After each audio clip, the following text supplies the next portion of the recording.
So హెబ్రీయులకు రాసిన పత్రిక 10వ అధ్యాయము 1వ వచనము.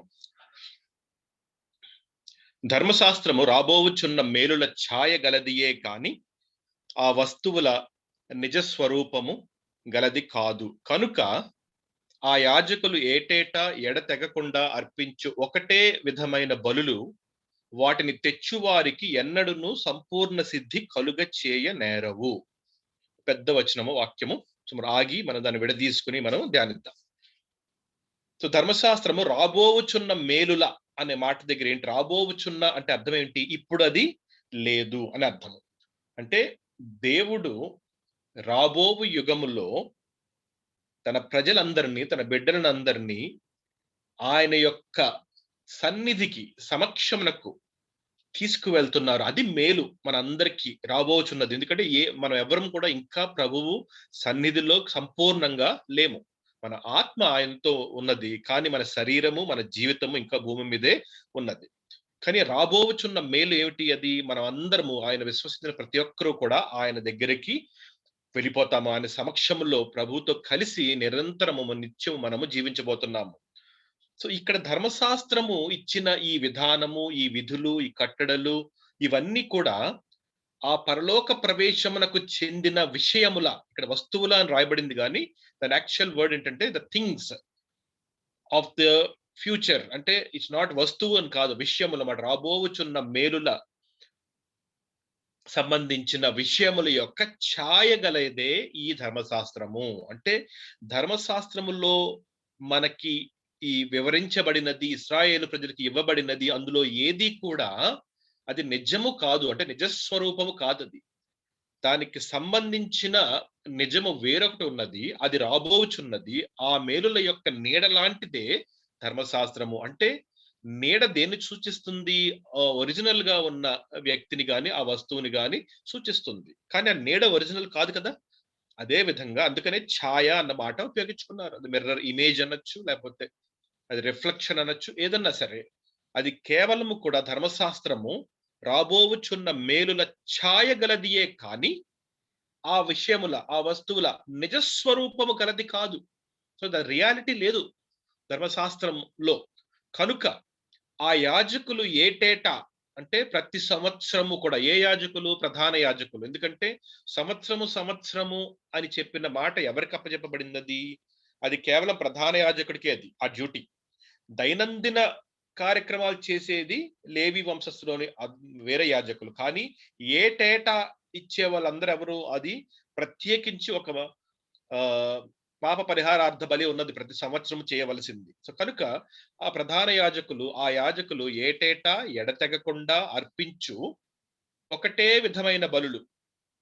అంటే ఈ సంవత్సరము అది ఆ గొర్రె పిల్లని, ఆ దూడని అవన్నీ తీసుకుని వస్తే నెక్స్ట్ ఇయర్ కూడా మారదు. అది మళ్ళీ గొర్రె పిల్లని తీసుకురావాలి, మళ్ళీ దూడని తీసుకురావాలి, ఎద్దుని మళ్ళీ అదే ప్రక్రియ, మార్పు లేకుండా ఏటా జరుగుతుంది. తెగకుండా కొన్ని వేల సంవత్సరాలు జరుగుతూనే ఉన్నది. కనుక ఆ ఏటేటా ఎడతెగకుండా అర్పించు ఒక్కటే విధమైన బలులు వాటిని తెచ్చువారికి. ఎవరు తెస్తున్నారు ఈ బలులన్నీ? ఇశ్రాయేలు ప్రజలు తీసుకొస్తున్నారు. ఎవరి దగ్గరికి? యాజకుడి దగ్గరికి. ఎందుకు? వారు చేసిన పాపానికి పరిహారార్థ బలి మీరు ఇవ్వండి, ఇందుకు దేవుడు ఆజ్ఞాపించారు అని చెప్తున్నారు. సో కనుక తెచ్చేది ఎవరు? మనుషులు. ఎవరి దగ్గర తెస్తున్నారు? యాజకుల దగ్గరికి. ఆ తెచ్చువారికి, సో బలి పట్టుకుని నేను బయలుదేరి వెళ్తే ప్రధాన యాజకుడి దగ్గరికి, ఆ ఏటేటా ఇచ్చే ఆ బలి నన్ను పరలోకానికి తీసుకువెళ్ళదు. అదే మాట చెప్తున్నాడు. సంపూర్ణ సిద్ధి కలుగ చేయ నేరవు. సంపూర్ణ సిద్ధి అన్న మాట వినగానే మీరు వెంటనే మనం అర్థం చేసుకోవాల్సింది ఏంటంటే, అది దేవుని సమక్షంలోకి వెళ్ళడము, తిరిగి దేవుని దగ్గరికి చేరడము, పరలోకపు ప్రవేశము. అది సంపూర్ణ సిద్ధి. సో ఒక బలి తీసుకొచ్చి నన్ను పరలోకాన్ని తీసుకెళ్ళిపో అని ఎవరన్నా డిమాండ్ చేయగలరా అన్నది ప్రశ్న ఇక్కడ. సో ఏ బలి కూడా ఏటేటా నిర్వహించబడుతున్న ఆ ఒకటే విధమైన బలులు వాటిని తెచ్చువారికి ఎన్నడును సంపూర్ణ సిద్ధి కలుగ చేయ నేరవు. ఎందువల్ల? ఒక్కవేళ ఈ బలులు గనుక సంపూర్ణ సిద్ధి నాకు కలుగ చేస్తే, నేను ఫస్ట్ టైం తీసుకెళ్లే బలి తర్వాత నాకు సంపూర్ణ సిద్ధి వచ్చేస్తుంది కదా. నేను రెండోసారి మళ్ళీ ఇంకొక బలి తీసుకొచ్చే అవసరం ఉందా నాకు? సింపుల్. అండర్‌స్టాండింగ్ అన్నమాట. కామన్ సెన్స్ అప్లై చేయమంటున్నారు అక్కడ హెబ్రీ గ్రంథకర్త. ఏమని?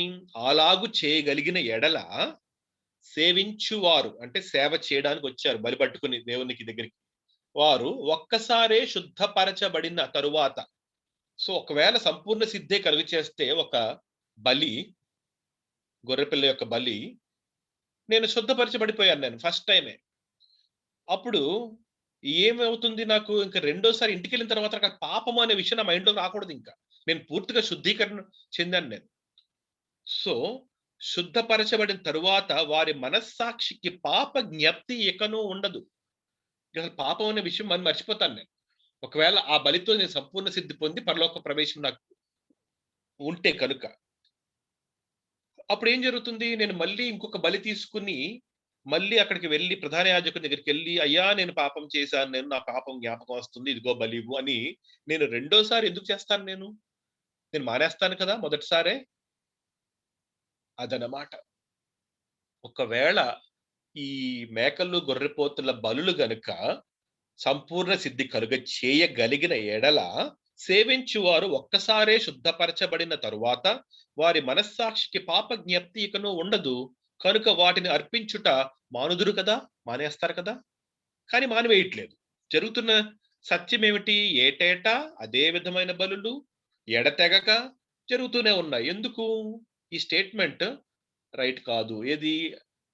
సంపూర్ణ సిద్ధి కలుగ చేయడం అనేది జరగదు. కనుక ఏటేటా వారికి జ్ఞాపకం వస్తుంది. కనుక మళ్ళీ వస్తున్నారు, మళ్ళీ బలిస్తున్నారు. అది నిత్యము జరుగుతుందది. అందుకనే ఆ 3వ వచనంలో అది వివరించబడింది. అయితే ఆ బలులు అర్పించుట చేత ఏటేటా పాపములు జ్ఞాపకమునకు వచ్చుచున్నవి. సో ఎప్పుడైతే ఈ బలి అర్పణ తీసుకుని ఆ ప్రధాన యాజకుడు దేవుని సమక్షానికి వెళ్ళడానికి సిద్ధమవుతున్నాడో మనుషులందరికీ వణుకొస్తుంది.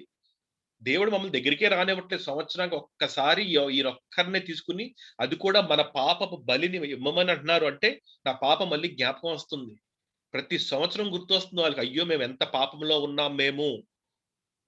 అదే మాట. అయితే ఆ బలులు అర్పించుట చేత ఏట పాపములు జ్ఞాపకమునకు వచ్చుచున్నవి. సో బలి ఏం చేస్తుంది? పాపం తీసివేస్తుందా? పాపం జ్ఞాపకం చేస్తుందా? జ్ఞాపకం చేస్తుంది. ధర్మశాస్త్రం పాపమును తీసివేస్తుందా? జ్ఞాపకం చేస్తుందా? జ్ఞాపకం చేస్తుంది. మీరు ఈ విధంగా దేవుని కట్టడి ఇదైతే మీరు ఈ విధంగా నడవలేకపోతున్నారు. అది ధర్మశాస్త్రం చెప్తుంది అందరికి. అందుకనే ధర్మశాస్త్రం పవిత్రమైనది. కానీ ఏమి చూపిస్తుంది? పాపము మీలో ఉంది. దానికి దారి లేదు అని చూపెడుతుంది. సో, ధర్మశాస్త్రం పాపం తీయలేకపోతుంది. కానీ పాపం ఏంటో చూపెడుతుంది. అలాగే ఈ బలులన్నీ పాపం తీయలేకపోతున్నాయి. ఈ పాపము ఏమిటో జ్ఞాపకం చేస్తున్నాయి ఈ బలులన్నీ. సో, ఆ బలులు అర్పించుట చేత ఏటేటా పాపములు జ్ఞాపకమునకు వచ్చుచున్నవి. ఏలయనగా ఎడ్ల యొక్కయు, మేకల యొక్కయు రక్తము పాపములను తీసివేయుట అసాధ్యము. సృష్టింపబడిన ఒక జీవి యొక్క రక్తము వలన అదే సృష్టికి సంబంధించిన ఇంకొక వ్యక్తి యొక్క పాపములు తీసివేయడం అనేది జరగదు. సో, ఇప్పుడు ఏం జరుగుతుంది? బలిస్తున్నాము. కానీ పాపము తీసివేయటం జరగట్లేదు అంటున్నారు. సో, ఏదో ఉందక్కడ. కానీ బలి అనేది జరుగుతుందక్కడ. మరి అదేంటి తీసివేయకపోవడము ఏమిటి? కానీ బలి ఎందుకు జరుగుతుంది? ఈ రెండిటికి మధ్యలో ఒక సత్యం ఉన్నది. ఆ సత్యమే మనకు వివరింపబడుతుందిప్పుడు. సో, ఎడ్ల యొక్కయు, మేకల యొక్కయు రక్తము పాపమును తీసివేయుట అసాధ్యము. జ్ఞాపకం పెట్టుకోండి ఆ మాట. తీసివేయుట అన్న మాట. ముందుకు వెళ్తే మనకి స్పష్టంగా అర్థమవుతుంది. కాబట్టి ఆయన ఈ లోకమందు ప్రవేశించినప్పుడు ఈలాగు చెప్పుచున్నాడు. ఎవరు? యేసుక్రీస్తు ప్రభువు ఈ లోకమునందుకు ప్రవేశించినప్పుడు ఆయన ఒక వాగ్దానంతో వచ్చారు. ఒక మాట చెప్పారు కీర్తనకారుడి ద్వారా. నేను ఎలా వస్తున్నానో, ఎందుకు వస్తున్నానో అన్నీ కూడా ఆయన చెప్పి అప్పుడు ప్రవేశించారు. సో ఏం చెప్పారంట? బలియు అర్పణయు నీవు కోరలేదు, కానీ నాకొక శరీరమును అమర్చితివి. సో ఇక్కడ ఆ సీక్రెట్, ఆ మర్మము వివరిస్తున్నారు యేసుప్రభు. ఏమని? దేవుడు బలి, అర్పణ అన్నవి ఈ 2 మీరు చేస్తున్నారు కదా నిత్యము, నిరంతరము. అవి ఆయనకేమి అంత ప్లెజర్ కాదు అవన్నీ. ఆయనకి అవి ఇష్టం కాదు అవి. అంటే ఆజ్ఞాపించిన బలే దేవునికి ఇష్టం కాదంట. చూడండి. అది సీక్రెట్ అక్కడ ఉన్నది. సో ఇందాక ఏమన్నాము, మేకల యొక్కయు ఎడ్ల యొక్కయు రక్తము పాపములను తీసివేయుట అసాధ్యము. అక్కడ నుంచి స్టార్ట్ అవుదాం మనం. సో నెక్స్ట్ మా ప్రభు ఏం చెప్తున్నారు వచ్చేటప్పుడు, అసలు దేవుడికి బలే ఇష్టం లేదు అంటున్నారు. బలియు అర్పణయు నీవు కోరలేదు, ఆయన అవేం కోరట్లేదు. కానీ నాకొచ్చి ఏం చెప్పారు, తన ప్రియ కుమారుడైన నేను నాకొచ్చి నీకు శరీరం ఇస్తాను నేను అంటున్నారు. ఎందుకంటే మరి ప్రభు వాక్యం కదా, ఆయన శరీరం లేదు. వాక్యమైన దేవుడికి తండ్రి అయిన దేవుడు ఏమంటున్నారు, ఆత్మయ స్వరూపి అయిన దేవుడు ఏమంటున్నారంటే, నా కుమారుడా ఇదిగో నీకు శరీరము నేను అమర్స్తాను నేను. ఎందుకు, ముందుకు వెళ్దాం. 6వ వచనం, పూర్ణ హోమములను పాప పరిహారార్థ బలులను నీకు ఇష్టమైనవి కావు. ఈ పూర్ణ హోమములు అంటే ఈ అగ్నితో పెట్టి దాని మీద ఈ జంతువులను కాల్చివేసి ఆ బూడిదని తీసుకొచ్చి వాటి మీద చల్లి రక్తము ప్రోక్షించి, ఇవన్నీ కూడా పూర్ణ హోమములు పాప పరిహారార్థ బలులను నీకు ఇష్టమైనవి కావంటున్నారు. మళ్ళీ బలియు అర్పణయు ఆయన కోరలేదంట. అసలు దేవుడు కోరలేదు, ఆయనకి ఇష్టం లేదు. అదేంటి మరి, ఆజ్ఞ ఉంది కదా, ఏమిటి ఏమిటి మిస్ అయిపోతున్నాం మనం, ఎక్కడ మిస్ అయిపోతున్నాం మనం, ఎక్కడో చిన్న పాయింట్ మిస్ అవుతున్నాం అనిపిస్తుంది మనకి. అదేంటో చూద్దాం. సో పూర్ణ హోమములను పాప పరిహారార్థ బలులను నీకు ఇష్టమైనవి కావు. ఇది ఎవరిచ్చిన స్టేట్మెంట్, దేవుడే ఇచ్చారు, యేసుప్రభువే ఇచ్చిన మాట ఇది తండ్రి గురించి.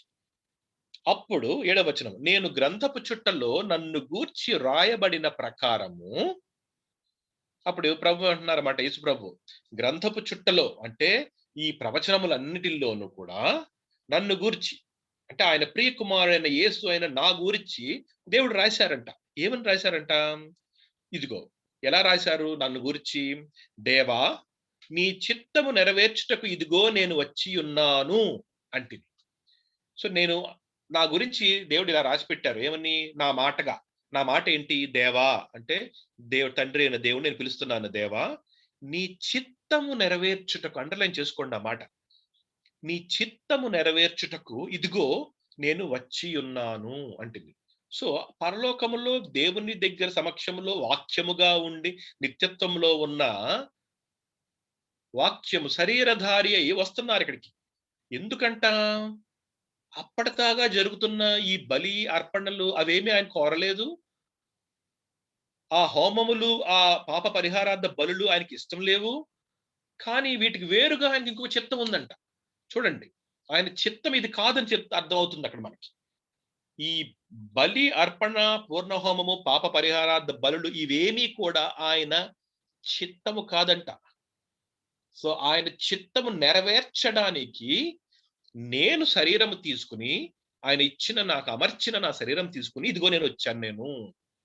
అయితే అంటే అర్థం ఏంటి, వీటికి వేరుగా దేవునికి ఒక చిత్తం ఉన్నది. వీటికి వేరుగా ఈ బలి అర్పణ పరిహారార్థ బలి హోమములకు వేరుగా ఏమిటది చూద్దాం. మళ్ళీ రిపీట్ అవుతుంది చూడండి. 8వ వచనం, బలులు అర్పణలు పూర్ణ హోమములు పాప పరిహారార్థ బలులను నీవు కోరలేదనియు అవి నీకు ఇష్టమైనవి కావనియు పైన చెప్పిన తరువాత, సో ఆల్రెడీ రిపీట్ చేస్తున్నారు ప్రభు అదే మాట మళ్ళీ. ఆల్రెడీ 5, 6, 7లో మనకి ఏమి ఉన్నదో అదే మాట మళ్ళీ రిపీట్ చేస్తూ, ఇదిగో నేను ఇలా చెప్పి అటువంటి ఆ పైన చెప్పిన తర్వాత దేవుడు యేసుప్రభు అంట ఏం చేశారు చూడండి, బలులు అర్పణలు పూర్ణహోమములు పాప పరిహారాద బలులను నీవు కోరలేదు అని అన్నాను నేను, నీకు ఇష్టమైనవి కావు అని అన్నాను నేను. ఆయన చెప్పిన తర్వాత యేసుప్రభు ఏమన్నారంట చూడండి, ఆయన నీ చిత్తము నెరవేర్చుటకు ఇదిగో నేను వచ్చి ఉన్నానని చెప్పుచున్నాడు. రిపీట్ మొత్తం 5, 6, 7ని మళ్ళీ 8, 9లో రిపీట్ చేశారు. సో ఏంటి అక్కడ డిఫరెన్స్ ఏంటి, నా చిత్తము బలి అర్పణ పూర్ణ హోమము పాప పరిహారార్థ బలి కాదు, నా చిత్తము నెరవేర్చాలి ఒకటి ఉన్నది, అది నీవే చేయగలవు. ఆ చిత్తము నెరవేర్చుటకు ఇదిగో నేను వచ్చి ఉన్నాను అని చెప్పుచున్నాడు. ముందుకు వెళ్తే ఇవన్నీయు ఏవన్నీయు ఆ 4 బలి అర్పణ పూర్ణహోమము పాప పరిహారార్థ బలి ఇవన్నీయు ధర్మశాస్త్రము చొప్పున అర్పింపబడుచున్నవి. సో 2500 సంవత్సరములు ధర్మశాస్త్రము ప్రకారము ఇవన్నీ కూడా అర్పించబడుతూ ఉన్నవి కంటిన్యూస్ గా ఎడతెగక. కానీ అది ఆయన చిత్తం కాదు, దేవునికి వేరొక చిత్తం ఉంది. సో ఆ రెండవ దానిని స్థిరపరచుటకు, ఏది? ఆ చిత్తము నెరవేర్చుట అను దాన్ని స్థిరపరచడానికి ఆ ముందు జరిగిన ఈ ప్రక్రియలను, మొదటి దానిని కొట్టివేయుచున్నాడు. అవి ఆపాలి. అది ఆయనకి ఇష్టం లేదు. బలియు అర్పణయు ఆయన అడగలేదు, ఆయన కోరట్లేదు. అంటే కోరట్లేడు అర్థం ఏంటంటే, చాలా జాగ్రత్తగా వివరిస్తాను నేను ఈ మాట. అంటే కోరటం లేదు అంటే అది ఆయనకి సంబంధించినది కాదది. మనం మాట్లాడుకున్నాం ఇది. దేవుడు అబ్బా! ఇయి చాలా బాగున్నాయి, ఇది చూసి నేను వీళ్ళందరిని పరలోకానికి తెచ్చేస్తాను నేను అని అనట్లేదు అక్కడ. ఆయనకి ఇష్టపడట్లేదు ఈ బలి చూస్తుంటే ఆయన. కానీ అవసరమైన వాళ్ళకి. ఎందుకు? ఇటు నుంచి అటు. ఒక్కవేళ అది కనపడకపోతే, రక్తం కనపడకపోతే దేవుని ఉగ్రతలో మసైపోతారు మనుషులందరూ. సో దేవుడేమంటున్నారు? ఇదిగో మీ కొరకు తప్పనిసరిది. నా చిత్తము, సంకల్పము, టైమేమో ఇప్పుడున్నది. మరి అప్పటి వరకు మీరు జీవించాలి. మీరు తెలుసుకోవాలి. ఇవన్నీ నాకేమిష్టం లేదు. నేను కోరట్లేదు. గమనించండి డిఫరెన్స్. ఇక్కడే ఉన్నది మర్మం అంతా. నాకిష్టం లేదు. నేను కోరట్లేదు. మీ కొరకు పెట్టాను నేను. కానీ నా చిత్తం ఒకటున్నది. అది జరగాలి. మరి అది జరిగించడానికి నేను ఆయత్తపడినప్పుడు అప్పటిదాకా నేను ఉంచిన ఈ ప్రక్రియ నాకింకా పూర్తిగా పక్కన పెడదాం. అసలు అవసరం లేదవింకా. ఎందుకు? అది నా కొరకు, మీ కొరకు రెండిటికి కలిపి నేను చేయబోతున్నాను నేను. అంటే నాకు ఇష్టమైనది, నేను కోరేది ప్లస్ మిమ్మల్ని నేను ఉగ్రతతో చూడకుండా ఉండడానికి సరిపడా ఒక చిత్తం ఉన్నది నాకు.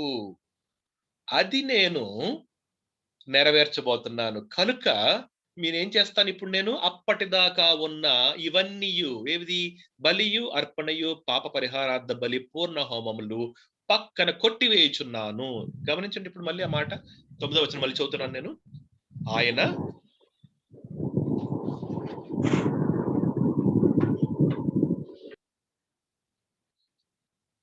నీ చిత్తము నెరవేర్చుటకు ఇదిగో నేను వచ్చి ఉన్నానని చెప్పుచున్నాడు. ఇవన్నీయు ధర్మశాస్త్రము చొప్పున అర్పించబడుచున్నవి, ఆ ముందువన్నీ. ఆ రెండవ దానిని అంటే దేవుని చిత్తం ఒకటి ఉన్నదని చెప్పాను. ఆ దానిని స్థిరపరచుటకు, అది పర్మనెంట్ అది. అది దేవునికి ఇష్టమైనది, మానవులకు దేవుని దగ్గరికి చేర్చగలిగేది. దాన్ని స్థిరపరచుటకు మొదటి దానిని, ఆ ప్రక్రియలన్నిటిని కొట్టివేయుచున్నాడు. ఎందువలన? 10వ వచనం. యేసుక్రీస్తు యొక్క శరీరము ఒక్కసారియే అర్పింపబడుట చేత ఆ చిత్తమును బట్టి మనము పరిశుద్ధపరచబడి ఉన్నాము. ఎక్కడ స్టార్ట్ అయ్యాం మనము? ఈ బలులు, అర్పణలు ఏటేటా జరుగుతున్నప్పుడు సంపూర్ణ సిద్ధి కలుగ చేయ నేరవు. నంబర్ 1. నంబర్ 2, మేకలు, ఎడ్ల యొక్క రక్తము పాపమును తీసివేయ లేదు. నంబర్ 2. సో దేవుడు ఏమంటున్నారు? నా చిత్తం అది కాదు. నా చిత్తం ఏమిటంటే, మీరు సంపూర్ణ సిద్ధి పొందాలి. మీలో పాపము పూర్తిగా తీసివేయాలి నేను. ఇది నా చిత్తం. సో అది జరగాలంటే ఈ మేకలు, ఎడ్లు, బలులు, అర్పణలు పనిచేయవు. సమయం వచ్చినప్పుడు నేను వాటిని కొట్టివేశాను నేను. ఇప్పుడు యేసుక్రీస్తు నేను శరీరం అమర్చి పంపిన నా కుమారుడు ఒక్కసారి అర్పింపబడుట చేత, ఎందుకంటే ఆయన క్వాలిఫై అయ్యారు ఆ పనికి. అర్పింపబడుట చేత ఆ చిత్తమును బట్టి, ఏ చిత్తము? ఇదిగో సంపూర్ణ సిద్ధి కలుగ చేయటానికి దేవుడు ఆయత్తపడిన ఆ చిత్తమును బట్టి ఇప్పుడు మనము పరిశుద్ధపరచబడి ఉన్నాము. ఇది ఆయన చిత్తము. మనము సాంక్టిఫై అవ్వాలంట. అంటే ఏదో మానవులా జీవించేసి నా దగ్గరికి వచ్చేయడం కాదు. నేను చనిపోయాను మీ కొరకు. మీరందరూ మీ ఇష్టం వచ్చినట్టు జీవించేసి, తర్వాత ఎప్పుడో చనిపోయి నా దగ్గరికి వచ్చేయండి మీరు. అది కాదు. అలా అయితే ఎడ్లు, మేకలు సరిపోతాయి. ఎందుకు? ప్రతి సంవత్సరం వాళ్ళు పాపం చేస్తూనే ఉన్నారు. జ్ఞాపకం వస్తూనే ఉంది. ఎడ్లు ఇస్తున్నారు. దేవుడు మీరు నా దగ్గరికి వచ్చేయండి అనొచ్చు కదా! అనరు. ఎందుకు అంటే అవి ఇష్టం లేదు దేవునికి. అది ఆయన చిత్తం కాదు. అది ఆయన న్యాయం కాదు. సో కనుక దేవుడేమన్నారంటే, అవి నేను కోరట్లేదు. అవి నా కొరకు కాదవి. గమనించుకోవాలి అంటున్నారన్నమాట. నాకిష్టం లేదవి. నా కొరకు కాదవి. నేను కోరట్లేదు. నా చిత్తం వేరొకటున్నది. మీరందరూ పరిశుద్ధపరచబడాలి. దాని కొరకు శరీరము అమర్చబడిన నా కుమారుడు ఒక్కసారి అర్పింపబడ్డాడు. ఇదిగో మీరిప్పుడు పరిశుద్ధపరచబడుతున్నారు. మీరు శాంక్టిఫై అవుతున్నారు. మీరు నాలాగా మారుతున్నారు. నా కుమారుని పోలిక యందు, నా స్వరూపమందు, నా పోలిక యందు మళ్ళీ తిరిగి వెనక్కి వచ్చేస్తున్నారు మీరు. ఇది నా చిత్తం. 11 మరియు ప్రతి యాజకుడు దినము సేవ చేయుచు పాపములను ఎన్నటికినీ తీసివేయలేని ఆ బలులనే మాటి మాటికి అర్పించుచూ ఉండును. మరి యాజకునికి డ్యూటీ అది. దినము సేవ చేస్తాడు. మరి పరిశుద్ధ స్థలముకెళ్ళి ఆ ఒత్తులన్నిటిని చక్కబెట్టి అక్కడ ఉన్న రొట్టెలను మార్చాలి, అక్కడ అన్నిటిని క్లీన్ చేయాలి, రక్తము ప్రోక్షించాలి, ఉదయము బలి, సాయంత్రపు బలి ఇవ్వాలి. అంతా అయిన తర్వాత సంవత్సరానికి ఒకసారి వెళ్ళి మళ్ళీ అందరి కొరకు, దేశమంతటి కొరకు, తన కొరకు పరిహారార్థ బలి ఇవ్వాలి, అటోన్మెంట్ ఇవి అన్ని కూడా. కానీ ఏది కూడా పాపము తీసివేయలేదు, అంటే క్లెన్స్ అవ్వట్లేదు, అవి అలా ఉండిపోతున్నాయి అంతే. సో వాటి పర్పసే వేరని అర్థమవుతుంది మనకి. ఎన్నటికి తీసివేయలేవు అవి. సో ఆ బలులనే మాటి మాటికి అర్పించుచు ఉండును ఈ యాజకుడు, ప్రతి యాజకుడు కూడా భూ సంబంధమైన. అయితే ఈయన అయితే పాపముల నిమిత్తమై సదాకాలము నిలుచు ఒక్క బలిని అర్పించి, అది సో ఒక బలి ఒక్క సెకండ్కి మాత్రమే ఉంటుంది అక్కడ, ఒక రోజుకి మాత్రమే. దైనందిన బలి ఒక రోజుకి, సంవత్సరపు బలి ఒక సంవత్సరానికి. సో వాటికి టైం పీరియడ్ ఉంది, ఎక్స్పైరీ డేట్ ఉన్నది. అది కూడా దేనికి? దేవుని ఉగ్రత కనపడకుండా. అదనమాట ఆ ఎక్స్పైరీ డేట్. దేనికి? దేవుడు వారిని చంపివేయకుండా, శిక్షించకుండా అప్పటికప్పుడు. అది దాని పర్పస్, ఆ బలుడు. ఇక్కడైతే ఈయన అయితే పాపముల నిమిత్తమై సదాకాలము నిలిచి ఒక్క బలిని అర్పించి తన శరీరమును అర్పించుకున్నప్పుడు ఏం జరిగింది? ఆ బలి ఫర్ ఎవర్ ఉండిపోతుందంట. ఒక్క బలి అంటే ఆ ఒక్క బలిలో దేవుడు తన ఉగ్రతను అంతటినీ కూడా తీర్చేసుకున్నారు. మన మీద ఆయన కోపాన్ని ఆయన కుమారుని మీద ఆ బలిలో ఆయన సంపూర్ణంగా తీర్చుకున్నప్పుడు ఇంకా ఉగ్రత మిగలలేదు అక్కడ. సో మళ్ళీ ఇంకొకసారి మనం కనపడినప్పుడు మళ్ళీ కోపం రాదా ఆయనకి? ముందు బలికి తీసుకుని వస్తే కోపం వస్తుంది. ఈ బలిలోకి మనం ప్రవేశించినప్పుడు ప్రభువా ఇదిగో యేసయ్య శిలువ మీద మరణించారు, నేను విశ్వసిస్తున్నాను అని మనం ఆయనలోకి వెళ్ళిపోతే ఆ బలిని తండ్రి ఎలా చూస్తున్నారు? ఒక్కసారి చాలు నాకు.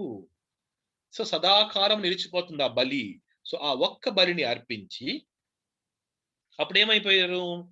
ఆ బలి ఎక్కడ జరిగింది? మనకి శిలువ మీద జరిగింది ఆ బలి అర్పణ. అప్పటి నుండి సో ఎప్పుడైతే ఈ తన్ను తాను సమర్పించుకున్నారో శిలువ మీద బలిగా, ఏం జరిగింది? అప్పటి నుండి తన శత్రువులు తన పాదములకు పాదపీఠముగా చేయబడు వరకు కనిపెట్టుచు.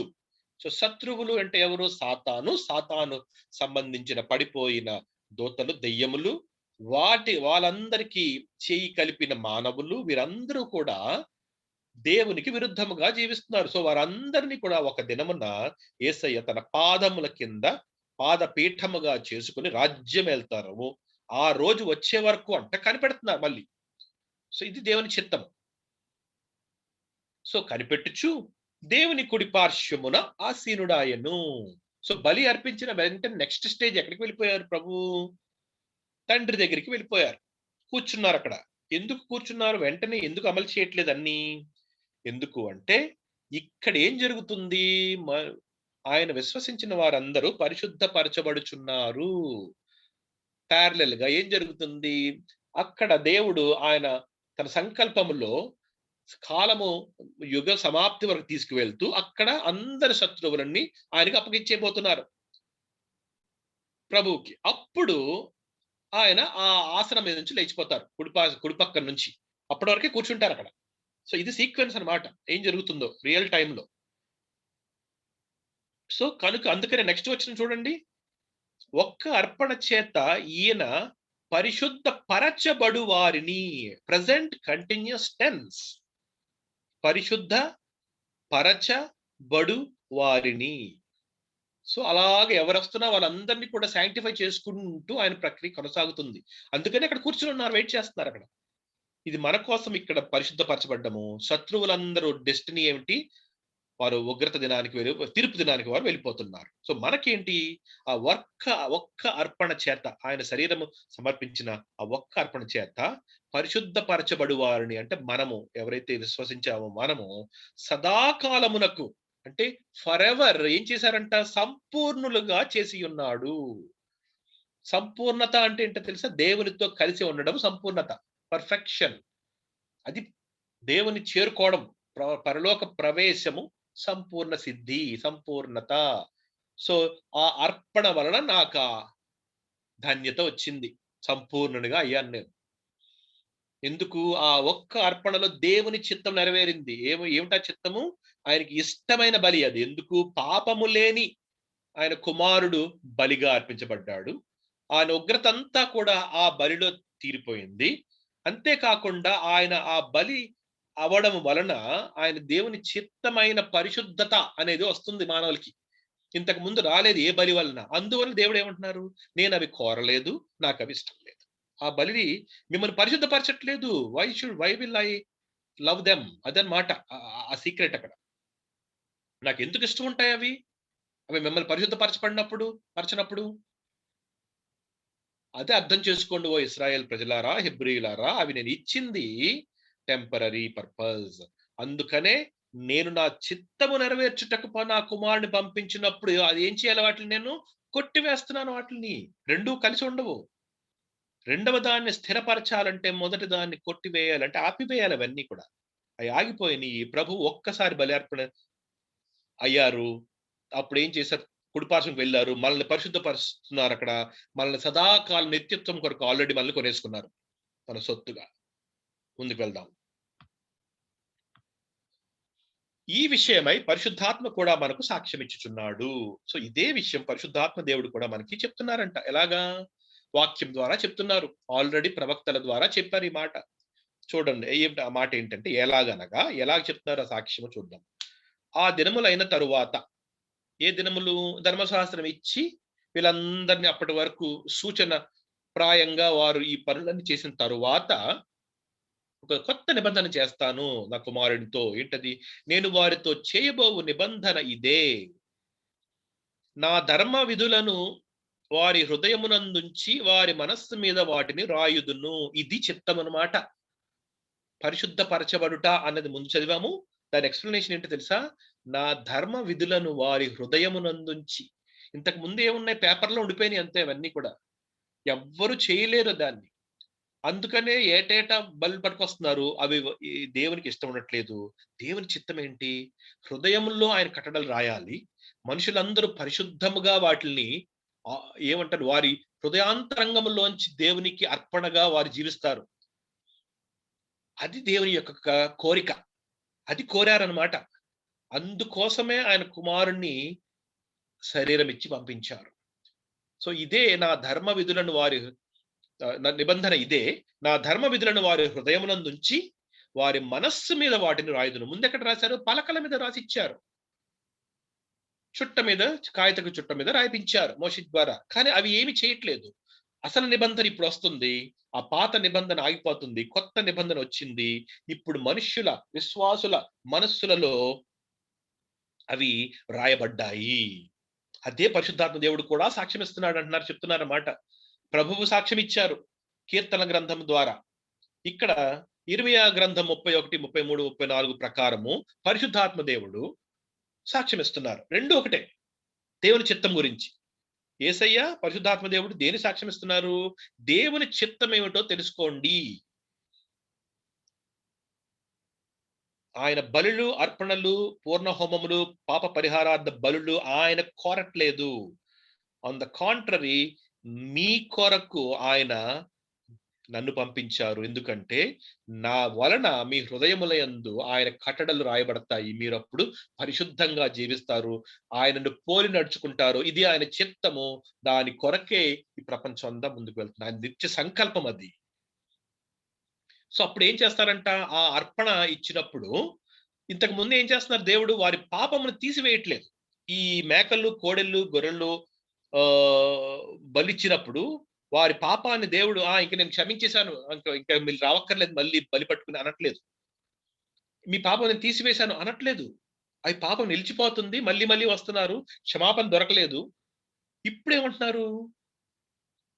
17వ వచనం. వారి పాపములను, వారి అక్రమములను ఇకను ఎన్నటికిని జ్ఞాపకము చేసుకొనను. నిత్యమైన క్షమాపణ ఇస్తాను నేను. యేసుక్రీస్తు ప్రభువు అర్పణలో ఏం జరిగింది? ఇప్పుడు పాప క్షమాపణ నిరంతరం వచ్చేసింది మనకి. ఏటేటా మనము బలి పట్టుకొని రావాల్సిన అవసరం లేదు. ఒక్కసారి ఆయన బలిలో మనం సాదృశ్యంగా మనము చేరితే, అంటే మన బదులు ఆయన మరణించారు అని విశ్వసిస్తే, నా పాపములన్నీ ఇక ఎన్నటికీ జ్ఞాపకము చేసుకోని విధంగా క్షమించేశారు. సో, అదే నూతన నిబంధన. సో, ఇప్పుడేం చెప్తున్నారు చూడండి. వారి పాపములను, వారి అక్రమములను ఇకను ఎన్నటికిని జ్ఞాపకం చేసుకొనను అని ప్రభువు చెప్పుచున్నాడు. వీటి క్షమాపణ ఎక్కడ కలుగునో అక్కడ పాప పరిహారార్థ బలి ఇకను ఎన్నడును ఉండదు. మరి ఎప్పుడైతే క్షమాపణ వచ్చేసిందో, పాపము తీసివేశారో, రెండోసారి మళ్ళీ ఇంకెందుకు బలి?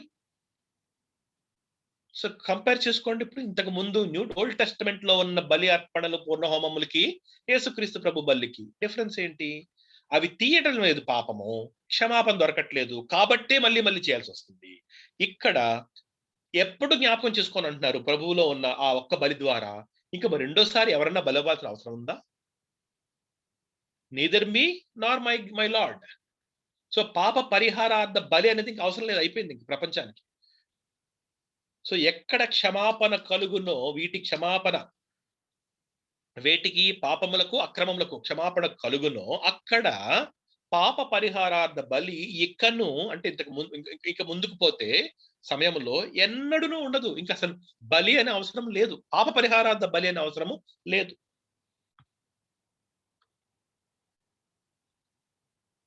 సో, అటువంటి మార్గమును యేసయ్య మనకి వేశారు. ఆ మార్గము గుడారం లోపలికి వెళ్ళట్లేదు హారిజాంటల్ గా భూమి మీద. ఈ మార్గం పరలోకానికి వెళ్ళిపోతుంది పైకి. ఆయన ఎలా వెళ్తుందంట? ఎందులోంచి బయలుదేరారు? బలిపీఠము నుంచి బయలుదేరారు. బలిపీఠము అంటే సిలువ. ఆ సిలువ మీద ఆయన అర్పణ అయిపోయి తన రక్తమును తీసుకొని పరలోక ప్రవేశము చేసి, ఇవన్నీ మనం చదువుకున్నాము. ఇప్పుడు ఏమంటున్నారంటే ఆ మార్గం ఎలా తెరిచారంట మనకి చూడండి. సహోదరులారా, యేసు మన కొరకు ప్రతిష్ఠించిన మార్గమున, అంటే ఒక కొత్త మార్గమున ఆయన నియమించారు, ప్రతిష్ఠించారు, ఎస్టాబ్లిష్ చేశారు. అనగా నూతనమైనదియు, ఇది కొత్తది, ఇది ఇంతకు ముందు ఎప్పుడూ లేదు. ఇది జీవము గలదియు. ఈ మార్గంలో వెళ్తే జీవంలో చేరుకుంటాం మనం. జీవము గలదియు ఆయన శరీరము అను తెర ద్వారా. ఎందుకు తెర అనే మాట ఉపయోగించబడింది? ఇశ్రాయేల్ ప్రజలకి పొద్దున నుంచి సాయంత్రం వరకు ఆ తెర అంటే వారికి తెలుసు వాళ్ళకి. ఎందుకంటే ఆ తెర అంటే వాళ్ళకి వణుకు. ఆ తెర దాటి ఎవరు వెళ్ళలేరు. వాళ్ళకి ఆ విషయం తెలుసు. ఎప్పుడెప్పుడు ఆ తెరలోంచి లోపలికి అందరూ వెళ్ళిపోదామా అని ఆశ ఉండేది. ఎవ్వరికి ఇవ్వలేదు దేవుడు. సో, ఇప్పుడేమంటున్నారంటే ఈ మార్గం నేను ఓపెన్ చేశాను నేను. ఎలాగా? ఆ తెర ఏమిటో తెలుసా? నా శరీరమే ఆ తెర. ఎందుకంటే ఈ శరీరాన్ని నేను బలి ఇచ్చాను కాబట్టి మీరు లోపలికి వచ్చేయడానికి నా శరీరంలోంచి రాగలరు మీరు. అంటే నా యందు విశ్వాసం ఉంచినప్పుడు మీరు ఏమవుతుంది మీకప్పుడు? ఆ పరలోకపు ప్రవేశము కలుగుతుంది. సో, సహోదరులారా, యేసు మన కొరకు ప్రతిష్ఠించిన మార్గమున, అనగా నూతనమైనదియు, జీవము గలదియు, ఆయన శరీరము అను తెర ద్వారా ఏర్పరచబడినదియునైన మార్గమున ఆయన రక్తము వలన, ఎలాగా? బలి వలన కదా, బలిపీఠం దగ్గర స్టార్ట్ అయింది ఆ జర్నీ. ఆ శరీరము బలిగా ఇచ్చినందువలన ఆ శరీరంలోంచి ఆ మరణము ద్వారా పరిశుద్ధ స్థలమునందు ప్రవేశించుటకు మనకు ధైర్యము కలిగి ఉన్నది కనుక. సో, ఇప్పుడు నేను భయపడను, నేను లోపలికి వెళ్ళడానికి. అప్పుడు భయపడ్డారు. వణుకు అని చెప్తున్నాను కదా! ఎందుకంటే చచ్చిపోతారు లోపలికి వెళ్తే. ఇప్పుడు నేను దేవుని దగ్గరికెళ్తే చనిపోను నేను. జీవం వస్తుంది నాకు. అక్కడ మార్గమేమో మరణము, ఇక్కడ మార్గమేమో జీవము గలది. చూసారా డిఫరెన్స్? నూతనమైనది, జీవము గలది, ఆయన శరీరమును తెర ద్వారా, ఆయన రక్తము వలన పరిశుద్ధ స్థలమునకు, అంటే దేవుని ప్రెజెన్స్, అంటే దేవుని దగ్గరికి వెళ్ళిపోవడం అంతే పరిశుద్ధ స్థలం అంటే. అందు ప్రవేశించుటకు మనకు ధైర్యము కలిగి ఉన్నది. నేనిక భయపడను నేను. ఎందుకంటే నా ప్రభువు నా కొరకు తన్ను తాను అర్పించుకున్నాడు. కనుక దేవుని ఇంటి పైన మనకు గొప్ప యాజకుడున్నాడు. సో, మళ్ళీ అక్కడికొచ్చారన్నమాట. రెండో అధ్యాయంలో, మూడో అధ్యాయంలో మోషే దేవుని ఇంటి మీద నమ్మకముగా ఉన్నాడు అన్న మాటని అక్కడి నుంచి యాజకత్వము అన్న ఆ వారి యొక్క ప్రక్రియను తీసుకుని ఈ 2 రోల్స్ ని ఎలాగ యేసుక్రీస్తు ప్రభువు నిర్వర్తించారు. రక్త మాంసముల్లో పాలివాడై ఒక పక్కన అబ్రహాము సంతాన స్వభావము ధరించి మళ్ళీ మోషే, అహరోను, లేవీయులు వీళ్ళందరికీ బదులుగా ఈయన దేవుని ఇంటి పైన, అంటే ఎవరెవరైతే విశ్వసిస్తారో వారి మీద, వారి పైన గొప్ప యాజకుడిగా ఉన్నాడు. అంటే మధ్యవర్తిగా మళ్ళీ అక్కడ తీసుకువెళ్ళు వాడిగా ఉన్నాడు. అదే యాజకుడు అంటే. మనకి భయపడాల్సిన అవసరం లేదు. ఆ యాజకుడు తీసుకెళ్ళలేకపోయాడు. ఆయన వెళ్ళడానికే ధైర్యం చాలలేదు. వెళ్ళి వెనకొచ్చేసాడు. కానీ ఈ గొప్ప యాజకుడు అక్కడికి వెళ్ళిపోయి నిత్యము ఉండిపోయి మళ్ళందరినీ అక్కడికి తీసుకెళ్ళిపోతున్నారు. కనుక మళ్ళీ దట్స్ వై మనం ధైర్యం కలిగింది కనుక, మనకి యాజకుడు ఉన్నాడు కనుక ఇప్పుడు ఏం చేయాలంటే మనము విశ్వాసులందరూ మనస్సాక్షికి కల్మషము తోచకుండునట్లు ప్రోక్షింపబడిన హృదయములు కలవారమును. ఇప్పుడు ఇంకా ఫిజికల్ కాదిది, నా అంతరంగంలో జరుగుతున్నది విషయం అంతా కూడా. మనస్సాక్షికి కల్మషము తోచకుండునట్లు ప్రోక్షింపబడిన హృదయములు కలవారం అయిపోయాం. ఇప్పుడు ఇంకా మనస్సాక్షికి ఇంకా నాకు దోషము లేదు, నాకు గిల్ట్ లేదు. కల్మషము అంటే గిల్ట్, అది ఐఎమ్ నో మోర్ గిల్టీ. ఎందుకు? యేసుక్రీస్తు ప్రభు రక్తము నా హృదయాంతరంగముల్లో నా పాపమును తీసివేసి నాకు క్షమాపణ ఇచ్చి నన్ను పరిశుద్ధతలోకి తీసుకువెళ్ళిపోయారు. ఆయన కట్టడలు నా హృదయంలో రాసేశారు. నా మనసునందు ఆయన వాక్యం ఉంచేశారు. సో ఇప్పుడు నేను ప్రభు యొక్క రక్తంతో ప్రోక్షింపబడిన హృదయము కలవాడయ్యాను. నిర్మలమైన ఉదకముతో స్నానము చేసిన శరీరము కలవారమునయ్యుండి. అక్కడ ఏం చేశారు వాళ్ళు? అక్కడ ఏదో ఒక బ్రాంజ్ ఒక గిన్నె ఉంటే ఆ గిన్నెలో ఉన్న నీళ్లు తీసుకుని వాళ్ళ శరీరాలను వాళ్ళు ఎప్పటికప్పుడు శుద్ధిపరచుకుంటూ ఉండాలి. ఇక్కడేమంటున్నారు? ఇదిగో నేను నిర్మలమైన ఉదకము అంటే దేవుని వాక్యము. ఉదకము అంటే వాక్యం, అంతే సింపుల్. నిర్మలమైనది అంటే పరిశుద్ధ, ప్యూర్ వాటర్ అన్నమాట. రక్తము, నీరు. సో నిర్మలమైన ఉదకముతో స్నానము చేసిన శరీరములు కలవారమై ఉండి. సో ఇప్పుడు నాకేమవుతుంది? I'm cleansed by the word of God. So నా బాడీ, ఏ బాడీ? ఫిజికల్ బాడీ కాదు, పాప శరీరము. ఇక్కడ నుంచి నేను పాపం చేయకుండానట్లు నాకు దేవుడి శక్తి ఇచ్చారు ఆయన వాక్యం ద్వారా. సో నా శరీరం ఇప్పుడు ఏమైంది? వాక్యముతో శుద్ధీకరించబడింది. నాకు my flesh, that's why I win the battle. నేను విజయుణ్ణి ఉంటాను. నేను సోదరుల మీద నా శరీరము ఉదక స్నానము చేయబడింది కనుక, నిర్మలమైన ఉదకముతో వాక్యము చేత నన్ను కడిగారు కనుక, రక్తము చేత నా హృదయం ప్రోక్షించారు కనుక, ఆయన కట్టడలు రాసేశారు లోపల. ఇప్పుడు నాకు శక్తి వచ్చింది, నేను పరిశుద్ధ పరచబడుతూ ఉన్నాను, ఆయనలాగా మారుతున్నాను. ప్రభు యేసుక్రీస్తు ప్రభువు పోలి నడుచుకుంటున్నాను. అంటే పోలిక ఏంటి? మళ్ళీ ఆయన యొక్క ప్రేమ, ఆయన సహనము, ఆయన కరుణ అన్ని నేను చూపించగలుగుతున్నాను. ఆత్మ ఫలములు ఫలిస్తున్నాను నేను కనుక. అటువంటి శరీరము కలవారమై ఉండి విశ్వాస విషయములో సంపూర్ణ నిశ్చయత కలిగి. సో విశ్వాస విషయం, ఎందుకంటే ఇవన్నీ దేని వల్ల సాధ్యమవుతుంది? విశ్వాసము వలననే సాధ్యమవుతుంది అంటున్నారు. మరి ఆ బలి అర్పణ ఎందుకు ఇచ్చారు? విశ్వాసం లేని వారి కొరకు కాదు, అందులో విశ్వసించిన వారికి ఇవన్నీ జరుగుతాయి. ఏది? హృదయములను ప్రోక్షించి వారి శరీరములను వాక్యముతో శుద్ధీకరించి దేవుడు సంపూర్ణత కలుగు చేస్తారు. అది ఎవరికి? విశ్వాసములు మాత్రమే. అందుకనే విశ్వాస విషయములో సంపూర్ణ నిశ్చయత కలిగి, అంటే determination, strong faith, genuine faith. So సంపూర్ణ నిశ్చయత కలిగి యథార్థమైన హృదయముతో. ఎందుకు రాయబడింది? ఎందుకు అంటే విశ్వాసము అని ముందుకు వచ్చేవారు యథార్థంగా రాని పరిస్థితి ఉంది. అదే యేసుక్రీస్తు ప్రభు మత్తయి సువార్త 13వ అధ్యాయములో ఉన్న 4 నేలల గురించి మాట్లాడారు. ఎందుకు? అందరూ వాక్యం తీసుకుంటున్నారు, 4, కానీ మిగిలిన 3 ఆ వాక్యము వారి లోపలికి వెళ్ళట్లేదు. ఎందుకు? విశ్వాసం దగ్గర ప్రాబ్లం ఉంది వాళ్ళకి. కానీ వాక్యం తెలుసు, ప్రభు తెలుసు, పనులు తెలుసు, అన్ని చేస్తారు. యేసుక్రీస్తు ప్రభు గురించి మాట్లాడగలరు, అన్ని పనులు చేసేయగలరు, ప్రభువు సంబంధించినవి అన్ని కూడా ఫిజికల్. ఆత్మ లేదక్కడ. ఆ ఆత్మ సంబంధమైన వారెవరు అంటే నాలుగో విత్తనము. అదే యథార్థమైన హృదయము. అటువంటి విశ్వాసము కలిగి రండి. ఎందుకు అంటే అటువంటి గొప్ప యాజకుడున్నాడు. అంత ధైర్యం మనకిచ్చారు. ఆయన అర్పణ. వెనక్కి వెళ్తే మనకు అర్థమవుతుందన్నమాట.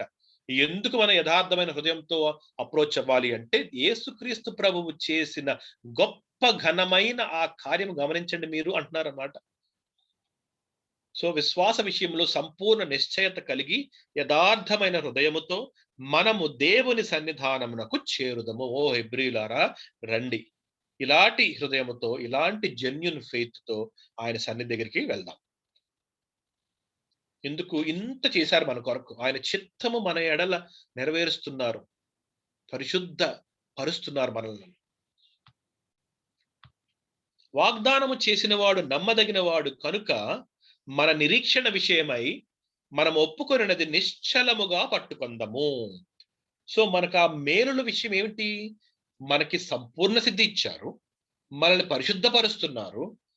నేను నిత్యము మీరు నిత్యము నాతో ఉంటారు అని వాగ్దానం ఇచ్చారు. మరి అటువంటి వాగ్దానం చేసిన దేవుడు నమ్మదగిన వాడు. Is faithful. కనుక మన నిరీక్షణ విషయమై అంటే నా నిరీక్షణ ఏంటి? నా ప్రభువుని కలుసుకుంటాను నేను. అది నా నిరీక్షణ. ఇంక నాకు వేరే నిరీక్షణ ఏమి లేదు నాకు. నేను 70 సంవత్సరాలు బ్రతుకుతాను అన్నది నా నిరీక్షణ కాదు. నేను పలానా ఇళ్లల్లో ఉంటాను అన్నది నా నిరీక్షణ కాదు. పలానా ఉద్యోగం చేసి నా పిల్లలు ఇంత ఎత్తు ఎదుగుతున్నారు అన్నది నా నిరీక్షణ కాదు.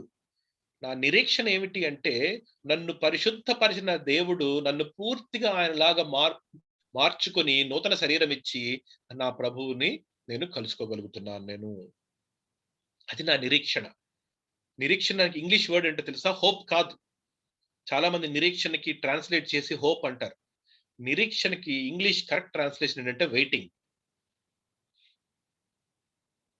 హోప్ కి తెలుగు వర్డ్ ఏంటంటే ఆశ. మన బైబిల్ గ్రంథంలో ఆశ అన్న మాట ఎక్కడ కనపడదు. వాగ్దానం చేసిన వాడు నమ్మదగిన వాడు కనుక మనం ఆశ విషయమై అని ఉంటుంది అక్కడ? ఉండదు. ఆశ అంటే 50-50. అది జరగచ్చు, జరగపోవచ్చు. ఏదో ఆశ ఉందండి. అవుతే అవుతుంది, లేకపోతే లేదు. అది ఆశ. అది కాదు మనకిచ్చింది. నిరీక్షణ ఆల్రెడీ అయిపోయింది అది. దేవుడు ఆల్రెడీ వాగ్దానం చేశారు. టైం ఒక్కటే నాకు మిగిలి ఉన్నది అంతే. నేను నా ప్రభువుని చేరుకోవడానికి నాకు మధ్యలో ఏం అడ్డుగా ఉన్నది? ఏమి మిగిలి ఉన్నది? సమయం మిగిలి ఉన్నది. సో సమయం ఉంటే నేను ఏం చేస్తాను? నేను వెయిట్ చేస్తాను నేను. అది నిరీక్షణ. సో అందువలన నేను ఒప్పుకున్న దాన్ని ఏం ఒప్పుకున్నాను నేను? నా ప్రభువు, నా రక్షకుడు అని ఒప్పుకున్న దాన్ని వదిలేస్తాను నేను. నా నిరీక్షణ అంత గొప్పదైనప్పుడు. నా దేవుడు అంత నమ్మదగిన వాడైనప్పుడు, నా నిరీక్షణ అంత గొప్పదైనప్పుడు, నేను ఒప్పుకొని నా విశ్వాసము వదిలిపెట్టద్దు, నిశ్చలముగా పట్టుకొందము. అది దీని మీనింగ్ మాట. వాగ్దానము చేసిన వాడు నమ్మదగిన వాడు కనుక మన నిరీక్షణ విషయమై మనం ఒప్పుకొనినది నిశ్చలముగా పట్టుకొందము. 24 కొందరు మానుకొనుచున్నట్టుగా సమాజముగా కూడుట మానక ఒకరినొకడు హెచ్చరించుచు. ఎవరు మానుకుంటున్నారు? ఆ 3 నేరల్లో ఉన్న వ్యక్తులు ఈ సమాజముగా కూడుట మానుతున్నారు. కారణం చెప్తాను నేను. ఎందుకు అంటే వారు ముందు వాక్యం తెలుసుకున్నారు. ఈ సమాజముగా కూడి ఆ వాక్యం గురించి మాట్లాడుకుంటే బాగున్నది. కొంతకాలం అయిన తర్వాత ఏం క్రైస్తవత్వం అండి, ఇన్ని శ్రమలు నాకొద్దు బాబోయ్ ఈ క్రైస్తవత్వం. అది ఒకటి. ఎందుకంటే రాసున్నది అక్కడ దేవుని వాక్యం అది. రెండోది ఈ లోకంలో ఎన్ని ఆనందాలు ఉన్నాయి, ఇవన్నీ వదులుకోవాలా నేను?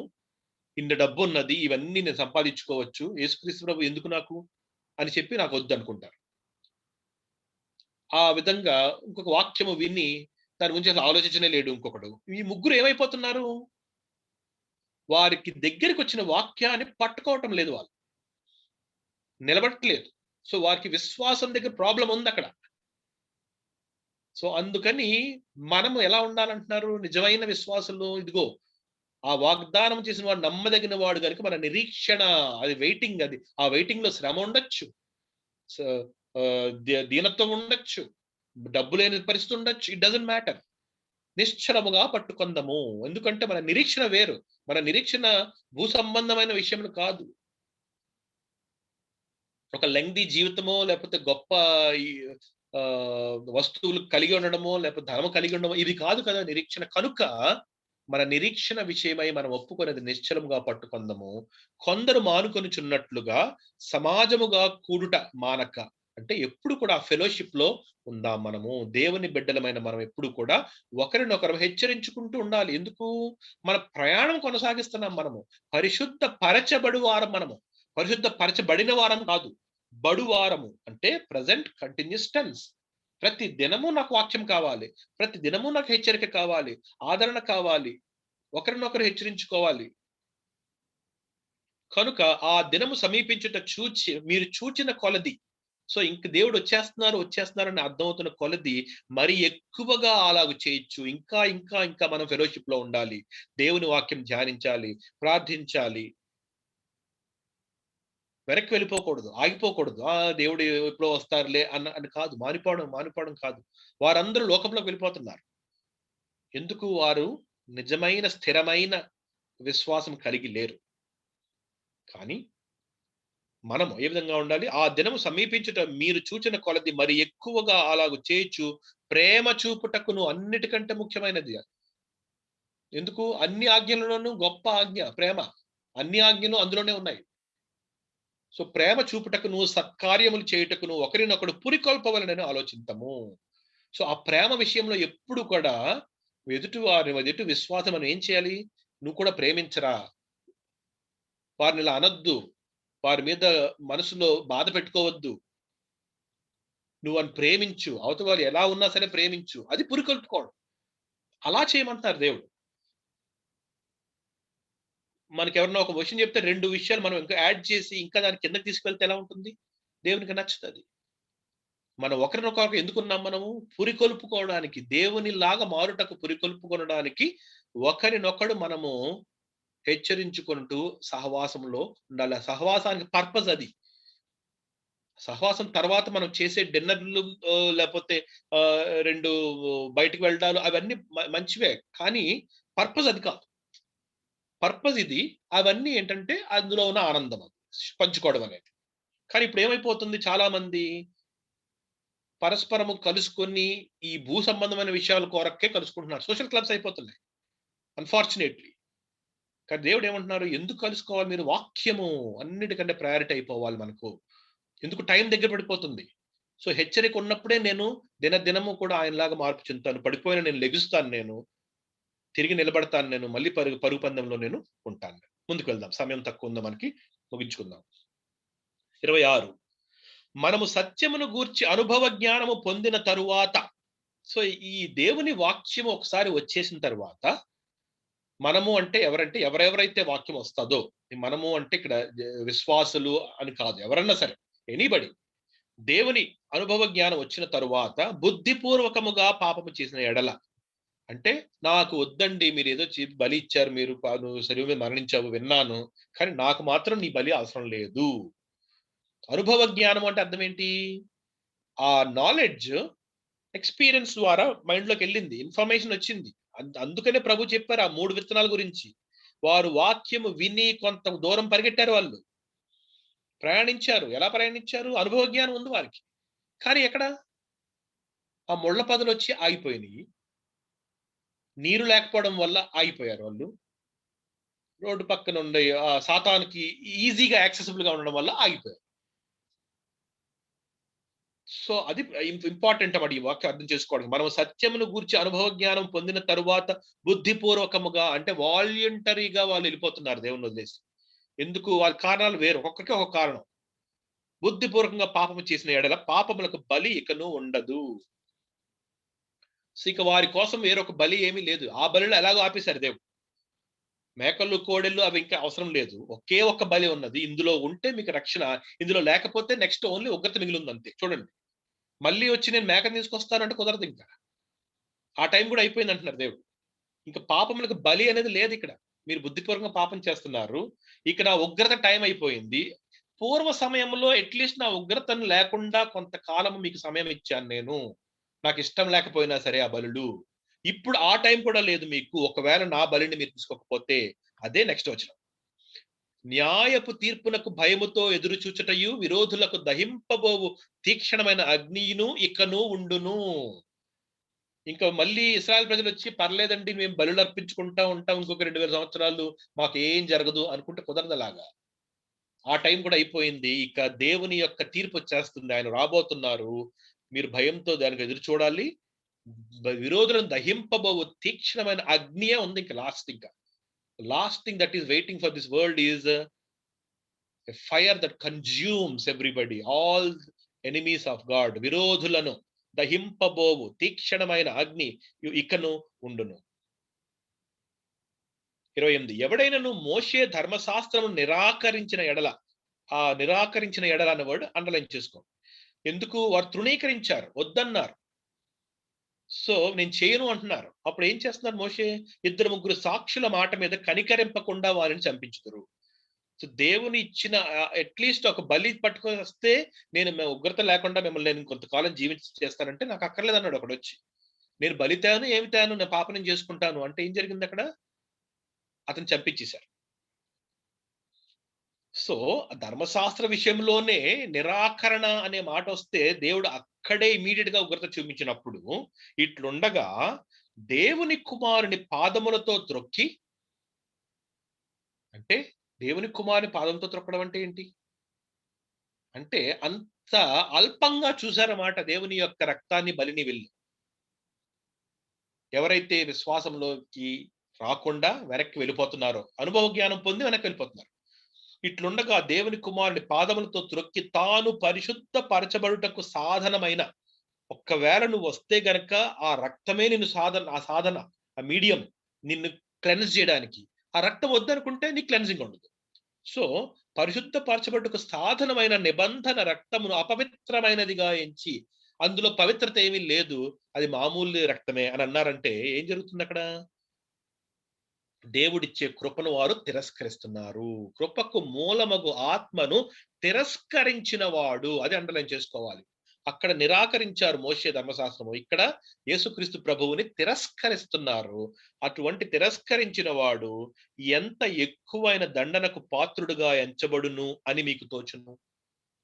మరి అన్ని బలులు అయిపోయినాయి, ఏకైక బలి దేవుడు తను సమర్పించుకున్నప్పుడు ఆ బలి నాకు వద్దు అంటే మీకేమి ఇంక మిగలలేదు అదనమాట. ఇక ఏ బలియు మిగలదు అని అర్థం అంటారు. ఇక మీరు వెనక్కి వెళ్ళడానికి లేదు, ముందుకు వెళ్ళడానికి లేదు. ముందుకు వెళ్ళడానికి దేవుడు ఇచ్చిన బలి వద్దంటున్నారు, వెనక్కి వెళ్ళడానికి దేవుడు అని తీసి కొట్టిపారేశారు. ఇశ్రాయేల్ ప్రజలారా, హెబ్రీయులారా, వేర్ ఆర్ యు నౌ? ఎక్కడ ఆగిపోతున్నారు మీరు? ఉగ్రత ఒకటే వెయిట్ చేస్తుంది మీకు, జాగ్రత్త. అదనమాట ఈ ఈ ఈ కాంటెక్స్ట్ అంతటికి మీనింగ్ అది. సో ఆత్మను తిరస్కరించిన వాడు ఎంత ఎక్కువైన దండనకు పాత్రుడుగా ఎంచబడునని మీకు తోచును. చాలా ఎక్కువ. ఇంకా ఏంటది? ఉగ్రతే. అందుకనే ఆ మాట, పగ తీర్చుట నా పని, నేనే ప్రతిఫలం ఇత్తును అనియు, మరియు ప్రభువు తన ప్రజలకు తీర్పు తీర్చును అనియు చెప్పిన వారిని ఎరుగుదుము కదా.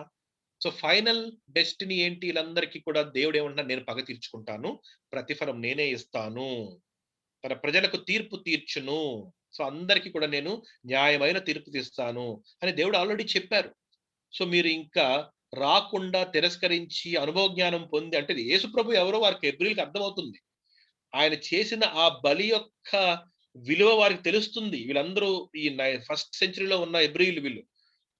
అప్పటిదాకా తృణీకరించారు. కానీ వాళ్ళు తెలుసుకుని ఇప్పుడు కొంతమంది ఏమంటున్నారంటే వెనక్కి వెళ్ళిపోతున్నారు. విశ్వాసం అని ఆ ఫైనల్ స్టెప్ వేయలేకపోతున్నారు. ఒక మంచి నేలగా ఫలమిచ్చు వారిగా మారలేకపోతున్నారు. ఆ మార్పు అడుగుతున్నారు అన్నమాట. మీరు అలా వెనక్కి వెళ్ళిపోతే మీకు ఇన్ఫర్మేషన్ అయితే ఉంది, హెడ్ నాలెడ్జ్ ఉంది, అనుభవ జ్ఞానం అంటారు దాన్ని.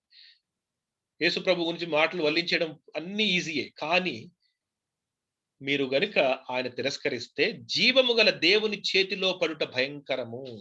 ఏం మిగిలి ఉన్నది? ఉగ్రత మిగిలి ఉన్నది. ఆయన జీవము గల దేవుడు, ఆయన చేతిలో పడితే మిమ్మల్ని పగ తీర్చుకుని ప్రతిఫలమిచ్చి అగ్నితో దహించి వేస్తారు. అయితే మీరు వెలిగింపబడిన మీదట, అంటే అర్థం ఏంటి? వెలిగింపబడిన మీదట అంటే అర్థం ఏంటి? దేవుని వాక్యం వారి దగ్గరికి వచ్చింది. వెలిగింపబడిన మీదట శ్రమలతో కూడిన గొప్ప పోరాటము సహించిన పూర్వపు దినములు జ్ఞాపకం తెచ్చుకొనుడి. సో స్టార్ట్ చేశారు కదా జర్నీ వీళ్ళందరూ. సో వీళ్ళు ఎంకరేజ్ చేస్తున్నారన్నమాట హెబ్రీ గ్రంథకర్త. మీరు వాక్యం విన్నారు, యేసుప్రభు గురించి అర్థమైంది మీకు, జర్నీ స్టార్ట్ చేశారు, శ్రమలొచ్చినాయి. ఆ శ్రమలతో సహించిన తర్వాతే మీ ప్రాబ్లమ్ వస్తుంది. ఏంటిది? ఆ ముళ్ళ పొదలు. ఏంటవి? శ్రమలొచ్చేస్తే ప్రభువుని తిరస్కరించి వెళ్ళిపోతున్నారు కొంతమంది. వద్దు. ఆ జ్ఞాపకం తెచ్చుకోండి ఆ శ్రమలు. ఎందుకు చూడండి. శ్రమలతో కూడిన గొప్ప పోరాటము సహించిన పూర్వపు దినముల జ్ఞాపకం తెచ్చుకొనుడి. ఒక విధముగా చూచితే మీరు నిందలను, బాధలను అనుభవించుట చేత 10 మందిలో ఆరడి పడితిరి. సో, మీరు ఆల్రెడీ అవన్నీ ఫేస్ చేశారు ఒక సైడ్. మీరే ఫేస్ చేశారు. ఇంకొక సైడ్ ఏం చేశారు? ఫేస్ చేస్తున్న వాళ్ళకి హెల్ప్ కూడా చేశారు మీరు. మరి ఒక విధముగా చూచితే వాటిని అనుభవించిన వారితో పాలివారరైతిరి. సో, ఒకటి మీ అంతట మీరే నిందలు, బాధలు ఏటా నిందలు, బాధలు? ఆ సినగాగ్స్‌లో సమాజ మందిరంలో యేసుప్రభు పేరు చెప్తే మిగిలిన వారు వీళ్ళందరిని హెబ్రీలందరిని వెలివేస్తున్నారక్కడ. చంపించి వేస్తున్నారు. అందుకనే వాళ్ళు దూరం ప్రయాణించి పౌలుని కూడా చంపేయడానికి ప్రయత్నించారు. సో, ఈ హెబ్రీలు కొత్తగా ప్రభువుని విశ్వసిస్తుంటే ఏం జరుగుతుంది? బాధలు, నిందలు వస్తున్నాయి వీరికి. కానీ వీళ్ళేం చేశారు స్టార్టింగ్‌లో పర్వాలేదు, పర్వాలేదు మేము నిలబడతాం అని అన్నారు. సో, కొంతమంది వెనక్కి వెళ్ళిపోతుంటే ఈ హెచ్చరిక వచ్చిందన్నమాట. మీరలాగా వెళ్ళిపోయేటువంటి పరిస్థితిలో ఉండొద్దు. జ్ఞాపకం చేసుకోండి. మీరు నిలబడ్డారు, సహించారు కొంతకాలం. ఆ కొంతకాలం అనేది నిత్యం అవ్వాలి. మీ విశ్వాసము ఫైనల్ యథార్థమైనదయిపోవాలి. సో, ఆరడి పడితిరి మరి ఒక విధముగా చూచితే వాటిని అనుభవించిన వారితో పాలివారయితిరి. ఎలా పాలివారయ్యారంట? ఎలాగనగా మీరు ఖైదులో ఉన్న వారిని కరుణించి మీకు మరి శ్రేష్టమైనదియు, స్థిరమైనదియునైన స్వాస్థ్యం ఉన్నదని ఎరిగి అది. సో, ఖైదులో ఉన్నవారంటే ఎవరు? ఈ పౌలు, ఈ పేతురు ఇటువంటి వాళ్ళందరిని జైల్లో పెట్టేస్తే వారికి తినడానికి ఏమి లేకపోతే, ఈ బయట ఉన్న ఈ హెబ్రీలు ఏం చేశారంట? మా నిరీక్షణ దేవుని ప్రదేశము అని మాకు అర్థమవుతుంది. అక్కడ మా స్వాస్థ్యం ఉన్నది. ఇక్కడ మాకు ఇళ్ళు, స్థలాలు ఉన్నా వాటిని అమ్మేసన్నా సరే, పాపం ఈ ఖైదులో ఉన్న వారికి మేము సహాయం చేస్తామని చెప్పి, మీ ఆస్తి కోల్పోవుటకు సంతోషముగా ఒప్పుకొంటిరి. అలా పాలుభాగస్తులయ్యారు వాళ్ళు నిందల్లో. ఖైదులో ఉన్న వారితో. ఎలాగా? సహాయం చేయడానికి ఆయత్తపడి. సో, అందుకనే అంటాడు మాట హెబ్రీ గ్రంథకర్త. మీరు చేసిన దేవుడు మర్చిపోరు. కానీ మీ విశ్వాసము ఫైనల్‌గా చేసుకోండి మీరు. దృఢపరచుకోండి. ఆ యథార్థమైన విశ్వాసంలోకి వచ్చేస్తే మీరింకా నిత్యము కొనసాగుతారు. మీరు స్టార్టింగ్‌లో ఉన్న ఈ శ్రమలను చూసి వెనక్కి వెళ్ళిపోవద్దు. ఒకసారి వెనక్కి వెళ్ళిపోతే మీరు వెనక్కి రాలేరు. మళ్ళీ దేవుని దగ్గర రాలేరు మీరు. అది. కాబట్టి ధైర్యమును విడిచిపెట్టకుడి. దానికి ప్రతిఫలముగా గొప్ప బహుమానం కలుగును. మీ ఓర్పుకి, సహనానికి దేవుడు ప్రతిఫలము పరలోకంలో ఉంచారు. మీ స్వాస్థ్యం అక్కడున్నది. మీరు దేవుని చిత్తమును నెరవేర్చిన వారై వాగ్దానము పొందు నిమిత్తము మీకు ఓరిమి అవసరమై ఉన్నది. విశ్వాసికి ఓర్పు అనేది కంపల్సరీ అవసరం. అది నీడ్ అది. అయ్యో! నాకు శ్రమొచ్చేస్తుందని చెప్పేసి నేను వెనక్కి వెళ్ళిపోతానంటే అది విశ్వాసం కాదది. యథార్థమైన హృదయం కాదు. అందుకనే యథార్థమైన అన్న మాట రాయబడింది. అలా వచ్చేవాళ్ళుంటారు. ప్రభు చెప్పారు. అందుకనే మనకి వివరించబడింది. అలా యేసు ప్రభు పేరుతో మాట్లాడే కొన్ని లక్షల మందున్నారు ఈ ప్రపంచంలో. వాళ్ళెవ్వరూ పరలోకాన్ని చేరుకోరు. అన్‌ఫార్చునేట్‌లీ. ఎందుకు? వారు శ్రమలకి, లోకపు ఆనందాలకి వారు అమ్మేసుకుంటున్నారు. వారు వెళ్ళిపోతారు బయటికి. అరె! కాదండి వాళ్ళు క్రైస్తవులేనండి. అది పేరుకంతే. Please note it. నామకార్థ క్రైస్తవత్వము పరలోకానికి చేర్చదు. అలాంటి వాళ్ళు ఎన్ని కోట్ల మందున్నా, కోట్ల మందికి సరిపడా నరకం దేవుడు ప్రిపేర్ చేశారు. స్థలానికి ఏం ప్రాబ్లమ్ లేదు. ఏ వాక్యం చెప్తున్నారు దేవుడు? నేను మీ నామమందు దెయ్యమును వెళ్ళగొట్టామండి అంటే దేవుడేమంటున్నారు? నేను నిన్ను ఎరుగను అని చెప్తున్నాను. అదేంటి? మీ నామము అంటే మళ్ళీ మీరు నన్ను ఎరుగనంటారేంటి? యేసు ప్రభువే కదా మీరు. నేను నిన్ను ఎరుగను. నువ్వెవరో నాకు తెలీదు అంటున్నారు ప్రభు. ఆ వాక్యం అర్థం చేసుకుంటే ఇదంతా అర్థమైపోతుంది మనకి. సో, మీరు దేవుని చిత్తమును నెరవేర్చిన వారై వాగ్దానము పొందు నిమిత్తం మీకు ఓరిమి అవసరమై ఉన్నది. నిజమైన విశ్వాసి కడ వరకు కొనసాగేటువంటి దృఢమైన యథార్థమైన విశ్వాసంతో ఎంటర్ అవుతాడు. ఆ యథార్థమైన విశ్వాసము ముగుస్తుంది. ఎందుకు? ప్రారంభించిన వాడే ముగిస్తారు. ముందుకు వెళ్దాం. ఆఖరి 3 వచనాలు చూసుకొని ముగించుకుందాం. ఇక కాలము బహు కొంచెముగా ఉన్నది. వచ్చుచున్నవాడు ఆలస్యం చేయక వచ్చును. సో, మనము యుగ సమాప్తినందు ఉన్నాము. 3000 సంవత్సరములు అలాగా బలి అర్పణలు ఇప్పించే పరిస్థితి లేదింకా. అయిపోయినియి. దానికి ఎండ్ పెట్టారు. ప్రభువు ఆఖరిన యుక్త కాలమున తన్ను తాను అర్పించుకున్నారు. ఇక టైం అంతా ఎవరెవరు వస్తారో వాళ్ళకి అవకాశము. టైం అయిపోతుంది. ఇంక కొంచెం కాలం ఉన్నది. వచ్చుచున్నవాడు ఆలస్యం చేయక వస్తున్నారు. కనుక మీరేం చేయాలి? నా ఎదుట నీతిమంతుడైన వాడు విశ్వాస మూలముగా జీవించును. చూసారా ఎక్కడికి తీసుకొచ్చారో? ఈ 10 అధ్యాయాల హెబ్రీ పత్రికలోని సారాంశం అంతా కూడా విశ్వాసము. ఇశ్రాయేలు ప్రజలు అరణ్యములో ఎందుకు ఎందుకు రాలిపోయారు? విశ్వాసము లేక. ఏమడుగుతున్నారు ఇక్కడ? నీతిమంతుడైన వాడు విశ్వాస మూలముగా జీవించును. కానీ అతడు వెనుక తీసిన ఎడల, ఎక్కడ వెనుక తీస్తున్నాడు? విశ్వాస మూలముగా జీవించడానికి సిద్ధపడకుండా అక్కడ స్టెప్‌లో వెనక్కెళ్ళిపోతున్నాడు. ఎందుకంటే విశ్వాసము అంటే ఓర్పు, కడవరకు కొనసాగించేటువంటి హృదయమే విశ్వాసం. నిరీక్షణే విశ్వాసం. అదే మనకి నెక్స్ట్ అధ్యాయంలో వివరింపబడుతుంది. ఈ కంటిన్యూస్ చూడండి, continuous flow of God's word అది. సో ఎక్కడ తీసుకొచ్చారు? విశ్వాసం దగ్గర తీసుకొచ్చారు. 11వ అధ్యాయంలో విశ్వాసంలో మనకి ఆ డీటెయిల్స్ అన్ని చెప్తారు. కానీ ఆ విశ్వాసం ఎందుకు? విశ్వాసము అంటే నిలుస్తుంది. టెంపరరీగా ఒక రోజు ఉండేది విశ్వాసం కాదు. సో విశ్వాస మూలంగా జీవించును అంటే జీవితం అంతా కొనసాగుతుంది విశ్వాసంతో. కానీ అతడు వెనుక తీసిన ఎడల అంటే టెంపరరీగా ఏదో నచ్చి వచ్చాను మళ్ళీ వెళ్ళిపోతాను అంటే అతని యందు నా ఆత్మకు సంతోషము ఉండదు. 39 ఆఖరి వచనము. అయితే మనము అంటే విశ్వాసులము అని నేను రూఢిగా నమ్ముచున్న మీరు నేను మనము నశించుటకు వెనుక తీయువారము కాము. అలా వెనుక తీస్తే నాశనమే, ఉగ్రత, అగ్ని. మనం వెనుక తీయము. మనకి కడ వరకు కొనసాగుతాం మన విశ్వాసంలో. మనము నశించుటకు వెనుక తీయువారము కాము, కానీ ఆత్మను రక్షించుకొనుటకు విశ్వాసము కలిగిన వారమై ఉన్నాము. సో మన ఆత్మ రక్షించబడడానికి ఏం కావాలి మనకి? విశ్వాసము. ఆ విశ్వాసానికి డెఫినిషన్ ఉంది. అంటే ఎవరు పడితే వాళ్ళకి విశ్వాసం ఉంది అంటే అది విశ్వాసం కాదు. దాని డెఫినిషన్ ఏమిటో, అసలు విశ్వాసం అంటే ఏంటో మనము రానున్న శుక్రవారం నాడు 11వ అధ్యాయంలో వివరంగా తెలుసుకుంటాం. సో ఆఖరి వచనము. అయితే మనము నశించుటకు వెనుక తీయువారము కాము, కానీ ఆత్మను రక్షించుకొనుటకు విశ్వాసము కలిగిన వారమై ఉన్నాము. దీంతో మనం ఈరోజు బైబిల్ స్టడీని ముగించుకుందాం. ప్రభు ఆయన వాక్యమును మనందరినీ దీవించును గాక. ఆమేన్.